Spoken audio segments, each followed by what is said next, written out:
Good morning, everybody. Thank you, Isabelle. First of all, a very warm welcome to you all here in Toulouse. I would like to open the conference with a very short and simple statement. Thank you. Thank you all for coming to the second edition of FIRA. Some of you have traveled a long way, and we are very happy to have you all with us. Also, a special thank you to FIRA partners. This year, over 40 institutions, companies, journalists, and ambassadors have helped us make the forum possible, and we really can't thank them enough. Before I leave the stage to make room for our speakers, I would also like to express our special gratitude to Toulouse Métropole for welcoming us here in the scientific heart of Toulouse at the Quai des Savoirs. The location wasn't chosen by accident. I mean, today we are going to talk about agricultural robots, which means robotics, which means science.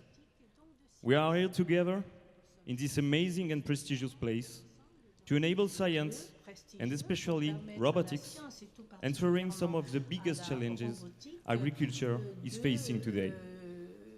Together, we want to move forward and lay the groundwork for the sector of agricultural robotics. Together, we are going to build this sector and share our ideas, thoughts, and feedback during this new edition of the International Forum of Agricultural Robotics. Today, I think I can say something. I can say that this event, this FIRA, is a huge success. There are nearly 500 people gathered here, more than double the participants we had last year. However, the two coming days will only be truly successful if we get the dynamics of the agricultural sector going. We aim to make agricultural robotics more democratic and create a close-knit sector where every stakeholder participates in the new and upcoming agricultural revolution. Dans cette révolution agricole. Thank you. Merci. It's time for me to leave you. Le moment est I venu really hope maintenant you de will vous all enjoy the quitter. FIRA. J'espère que And, vous let's turn profiterez this de event ce FIRA into an international et crossroad faisons of en science, sorte que cet robotics, événement and devienne agriculture. Have a nice day. le Bye. carrefour de la science, de l'agriculture et de la robotique. Merci. Merci beaucoup. Now we're beginning with the first part called Why Robots Come to the Farm. Nous allons aborder la première partie de ce colloque, pourquoi les robots arrivent dans nos exploitations. Isabelle Bettencourt va présenter les interventions. Simon Blackmore, Philippe Janot, Maître Leland et Luc Valentin.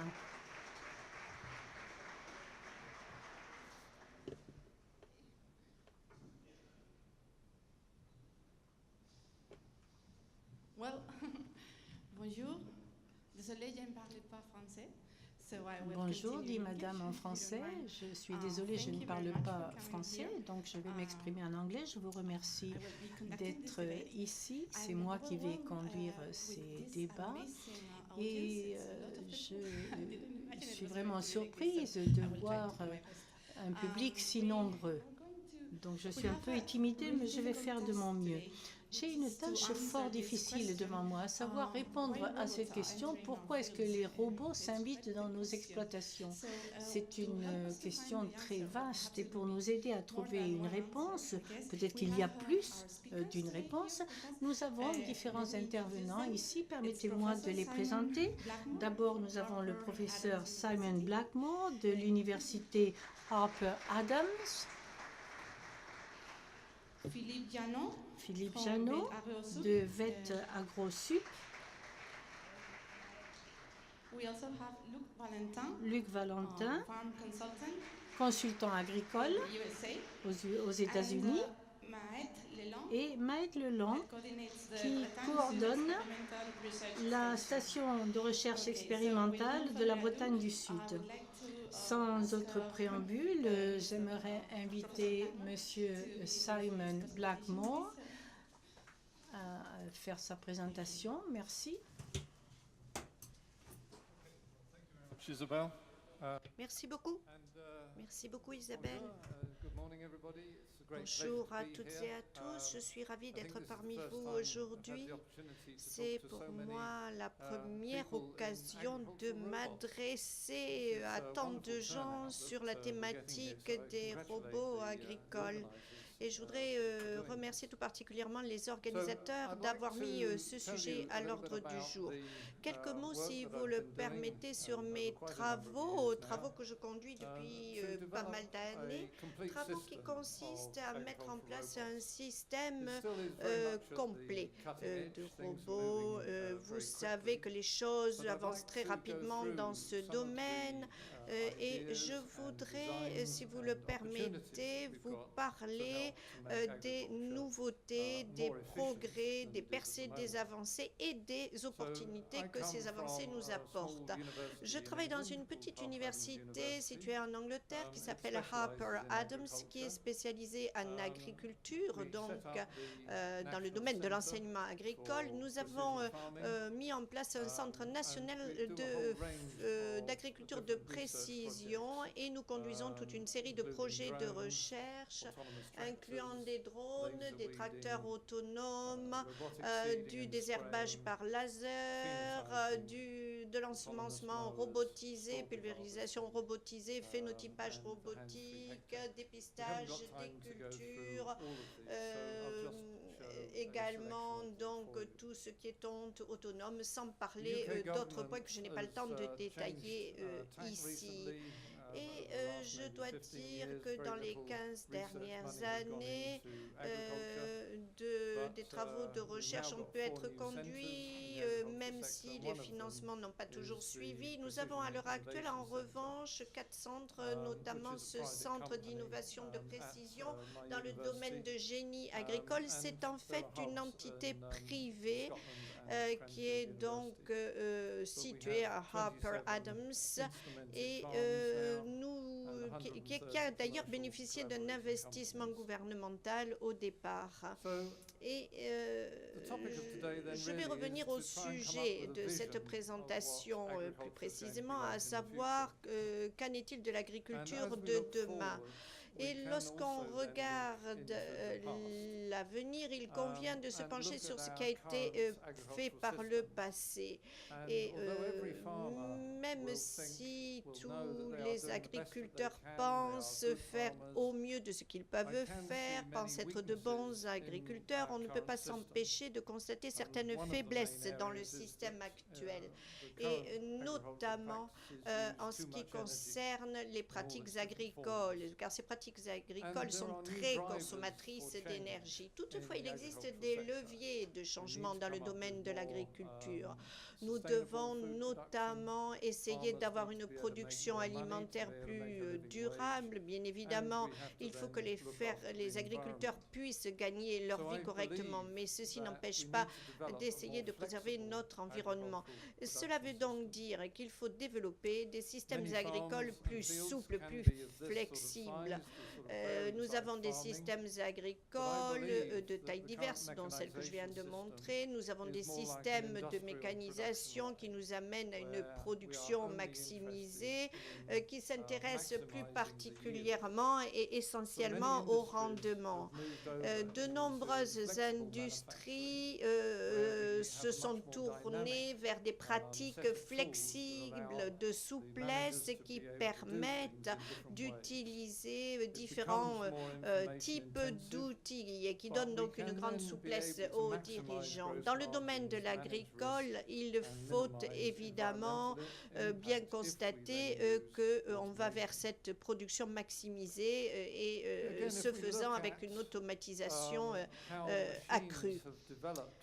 Nous savons que les équipements se sont largement développés au cours des 15 dernières années. Toutefois, ce développement a été très linéaire. On est allé vers des tailles de plus en plus conséquentes, tout ceci pour permettre des économies d'échelle. Nous savons qu'au-delà des équipements, ce qui coûte encore plus cher, c'est la main-d'œuvre, c'est la personne qui conduit la machine, le tracteur, etc. Toutefois, les machines, je dois dire, ont atteint leur taille, leur gabarit maximal. Voici une moissonneuse-batteuse qui est chargée ici sur un train. Et à l'heure actuelle, les machines, les moissonneuses, les batteuses, les tracteurs peuvent être chargés sur différents convois ferroviaires, entre autres choses.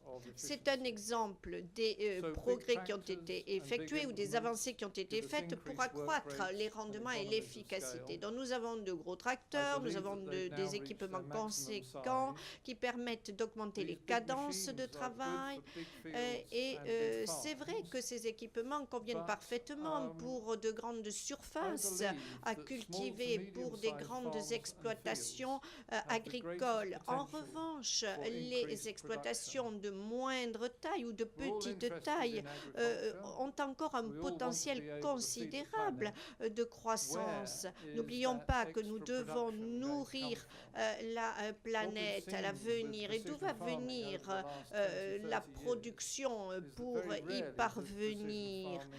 Nous savons qu'il est possible de réduire les coûts de production, mais d'où va venir ce rendement supplémentaire dont nous avons besoin pour nourrir nos compatriotes et pour nourrir l'ensemble de la planète? Ça ne va pas venir de ces grosses exploitations, mais plutôt des petites et moyennes exploitations, car les grandes exploitations n'ont pas toujours su tirer conséquence tirer profit des économies d'échelle. Et grâce à l'introduction de la robotique, on devrait pouvoir faire des différentes exploitations de différentes tailles, des exploitations qui deviennent viables. Quelles sont les limites que connaissent ces énormes machines? Voici un labour ici qui a l'air de fonctionner à merveille, qui est presque un divertissement grâce à l'équipement utilisé, mais même si ici le tracteur apparaît complètement englué, embourbé. Certains agriculteurs vont nous dire c'est parce que ceux qui conduisent les tracteurs ne savent pas conduire correctement. D'autres agriculteurs vont vous dire tout ça c'est dû à la météo, c'est dû au fait que le sol est plus meuble parce qu'il a beaucoup plu. Et bien moi je dirais que le problème ne vient pas de là. Le problème c'est celui de ces équipements. Vous n'allez pas pouvoir changer la météo, vous n'allez pas pouvoir changer la qualité des sols, mais vous allez pouvoir agir sur l'équipement. Et c'est vrai qu'on a de plus en plus de gadgets technologiques considérables avec des machines de plus en plus importantes. Mais on peut dire, et j'en suis persuadée, que les petites machines sont tout aussi intéressantes pour nous tous.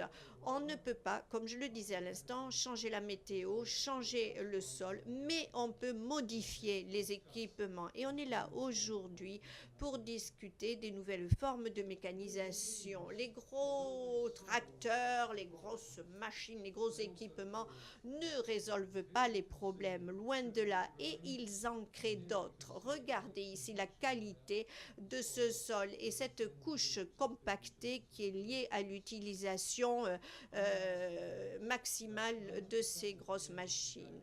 90% de l'énergie qui est utilisée dans le domaine agricole est utilisée pour réparer les dommages, les dégâts qui sont causés par ces gros équipements, par ces grosses machines. Et ces dégâts qui se répètent année après année, jour après jour, font que nous devons les réparer. C'est un véritable cercle vicieux. Et le coût économique de la compaction en Angleterre et au Pays de Galles est considérable. Regardez les sommes, 0,4 milliards par an. Et ceci est dû à l'existence de systèmes inefficaces. Donc, si nous ne créons pas de dégâts sur les sols, nous n'aurons pas besoin de réparer ces dégâts. Et nous savons très bien que là où nous trouvons les structures de sol qui sont les plus idoines, les plus idéales, c'est là où nous avons une bonne flore, une bonne faune. C'est au sein des des forêts où nous pouvons laisser faire les vers, entre autres choses, et tous les organismes vivants qui peuvent faire vivre le sol. Donc, nous devons essayer de nous tourner vers des machines, des équipements plus légers, ultra légers, et nous devons essayer de laisser un petit peu de côté les équipements qui sont trop lourds.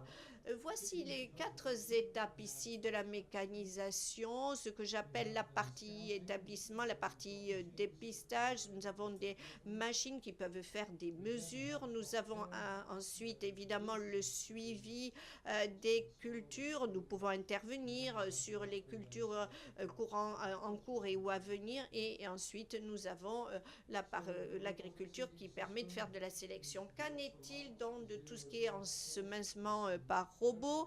Eh bien, nous avons, je n'ai pas le temps ici de tout expliquer, il y a des idées novatrices, parfois très radicales, mais on peut envisager de changer les systèmes, j'en suis persuadée, pour faire en sorte d'utiliser au mieux les nouvelles technologies et donner aux agriculteurs ce dont ils ont besoin, mais de la façon la plus efficace qui soit. Il y a quelques années, j'ai demandé à mes étudiants d'essayer de me fabriquer ou de me suggérer un robot pour semer qui soit ultra léger.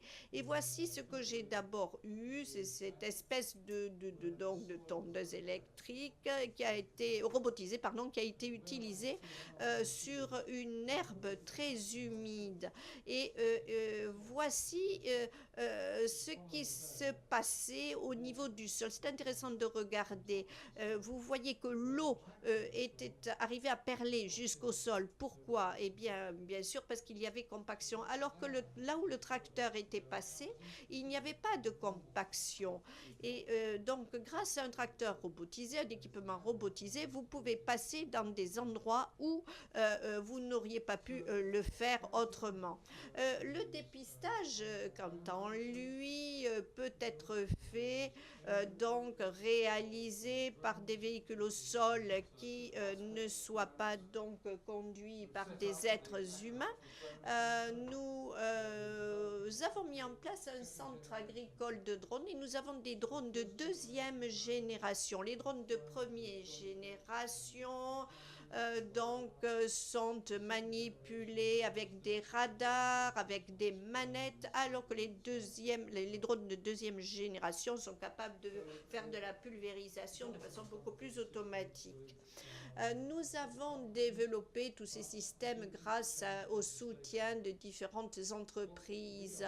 Et ce que nous faisons à l'heure actuelle dans le domaine de la robotique agricole, c'est d'utiliser les technologies qui n'ont pas été utilisées précédemment dans le domaine de l'agriculture. Mais nous savons que l'agriculture, les activités agricoles sont tenues par toute une série de législations et de règles très drastiques au Royaume-Uni. Et nous ne pouvons pas vraiment faire tout ce que nous voulons en termes d'utilisation des nouvelles technologies. Vous connaissez tous l'histoire du glyphosate. À l'heure actuelle, vous connaissez la période de renouvellement qui a été décidée récemment par l'Union européenne. Mais c'est un exemple. Et nous, c'est un petit peu... et nous devrions, pour parler du glyphosate, interdire les machines qui pulvérisent le glyphosate au mauvais endroit. Le problème, c'est pas le produit lui-même, c'est pas le glyphosate lui-même uniquement, c'est l'utilisation qui en est faite, à savoir le fait qu'il est pulvérisé sur des zones, sur des endroits qui ne mériteraient pas d'être pulvérisés ainsi. Voici maintenant l'exemple de notre petit robot Dionysos qui est utilisé pour les vignes. Il est équipé de caméras multispectrales et de caméras thermiques pour tout ce qui touche aux activités d'irrigation. Voici un robot qui passe sous la canopée et robot de dépistage. Vous voyez ici Donc, ces caméras à haut spectre, la caméra 3D, la caméra bidirectionnelle, et vous avez une plateforme, ce qui peut passer, donc qui est en de la partie inférieure et qui peut faire des mesures. Voici un exemple de désherbage robotisé. Vous savez que nous cultivons beaucoup de salades vertes, laitue entre autres, au Royaume-Uni. Donc c'est très utile d'avoir ces systèmes de désherbage robotisés. Pas besoin d'utiliser de produits chimiques. Si vous faites du désherbage manuel, ça va vous coûter de l'ordre de 2000 livres par hectare. 80% d'ailleurs des mauvaises herbes sont résistantes aux herbicides au Royaume-Uni à l'heure actuelle. Évidemment, je faisais allusion il y a 2 secondes à l'interdiction du glyphosate, mais comme je disais aussi, il vaut mieux s'attarder sur les pratiques et voir si on peut les améliorer et n'utiliser les produits chimiques que sur les produits agricoles qui doivent être pulvérisés, notamment la feuille cible. Et il y a d'ailleurs pas mal de substances actives qui marchent bien et qui pourraient être utilisées. Nous travaillons d'ailleurs à cet égard avec certaines entreprises pour développer des produits alternatifs permettant de faire du désherbage physique approprié. Mais il existe d'autres méthodes pour contrôler les mauvaises herbes. On a parlé évidemment du désherbage mécanique. On peut évoquer aussi les pulvérisations avec des micro-gouttes et le désherbage au laser.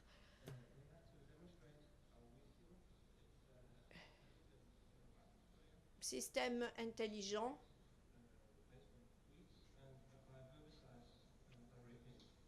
Et l'herbicide peut être appliqué directement sur la surface à traiter. Voyez la façon dont nous introduisons la plante. Vous avez une caméra et vous avez le système de micro-pulvérisation que vous voyez là, avec plusieurs petites busses de pulvérisation. Il y en a 7 exactement. Et ceci permet une pulvérisation ciblée. Voilà, vous replacez la plante sur ce support.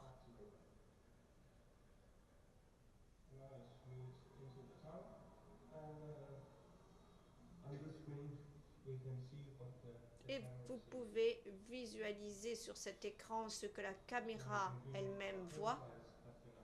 Vous voyez que l'herbicide a été appliqué.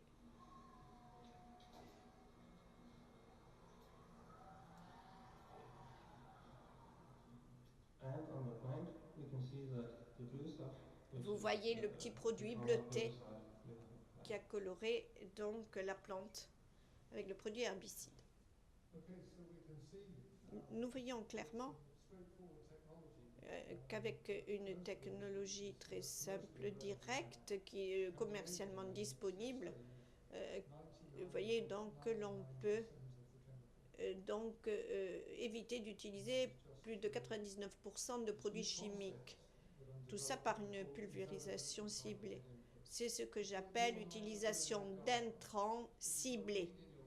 C'est un peu ce que vous faites dans votre jardin. Lorsque vous avez des mauvaises herbes sur une allée, vous n'allez pas pulvériser la totalité de l'allée. Vous allez juste traiter la mauvaise herbe que vous voyez, ou les mauvaises herbes que vous voyez. C'est exactement le même principe que l'on peut appliquer grâce à ces robots. Ici, vous avez donc une vidéo qui vous montre un système de reconnaissance des mauvaises herbes par un ciblage qui vous permet d'identifier la mauvaise herbe et ses petits méristèmes des mauvaises herbes à venir. Et grâce à ce système, vous pouvez appliquer un faisceau laser sur la mauvaise herbe pour tuer cette mauvaise herbe.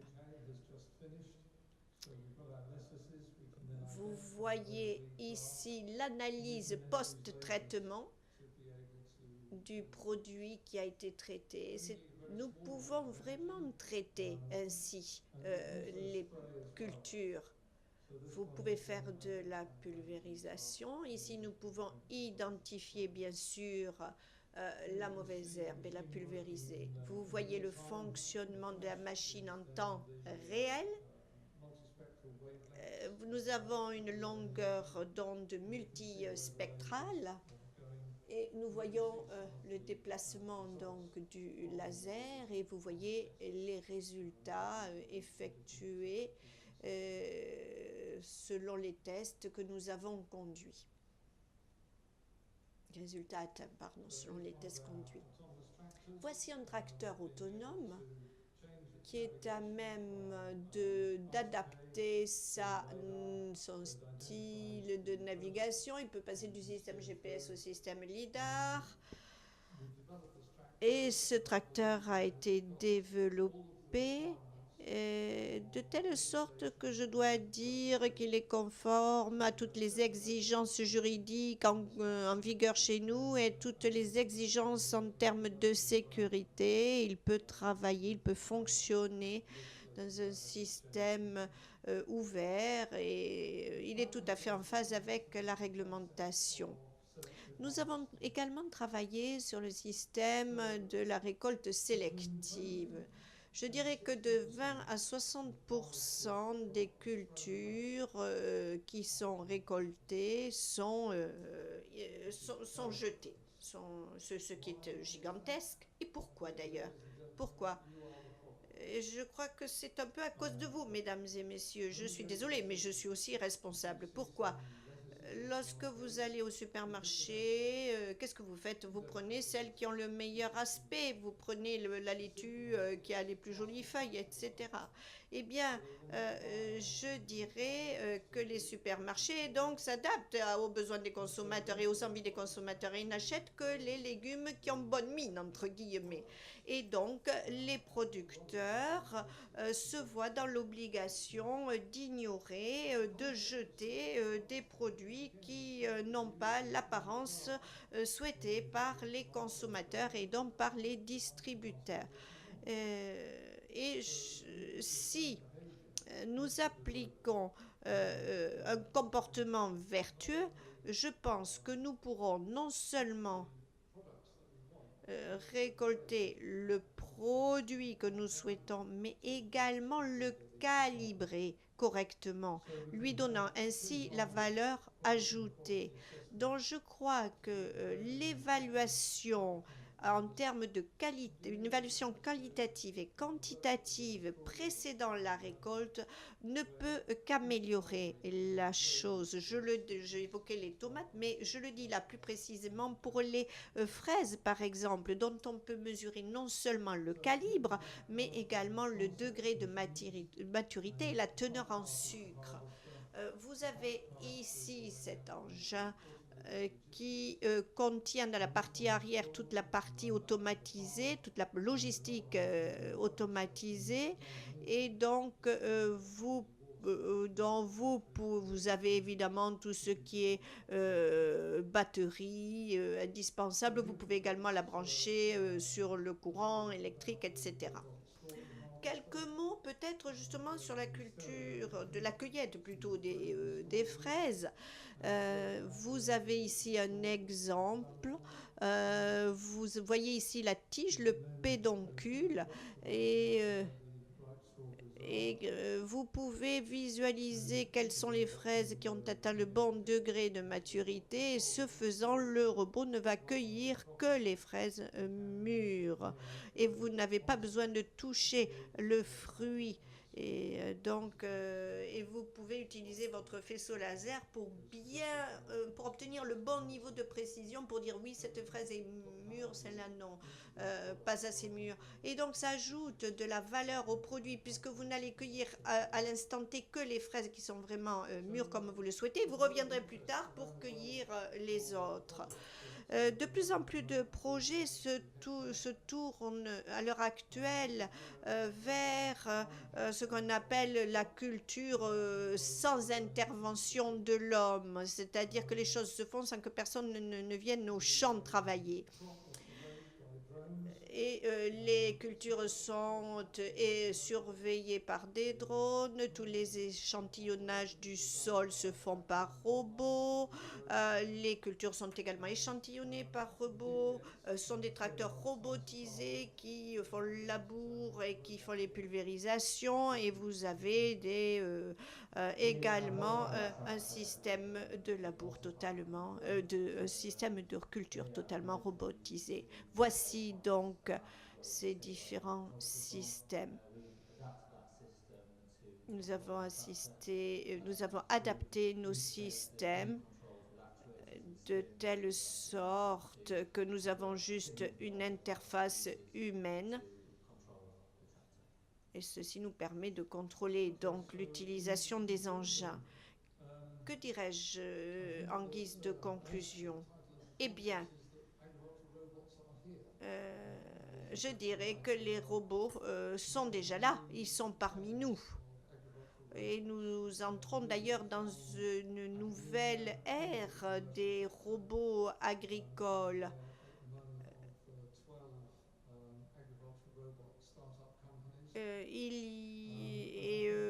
Je travaille avec une entreprise qui a développé 12 robots agricoles différents et je crois qu'il faut convaincre les agriculteurs de tirer un maximum d'avantages de ces nouvelles opportunités qui leur sont offertes. Je vais essayer de lever des fonds pour travailler dans le cadre de start-up dans ce domaine. Mais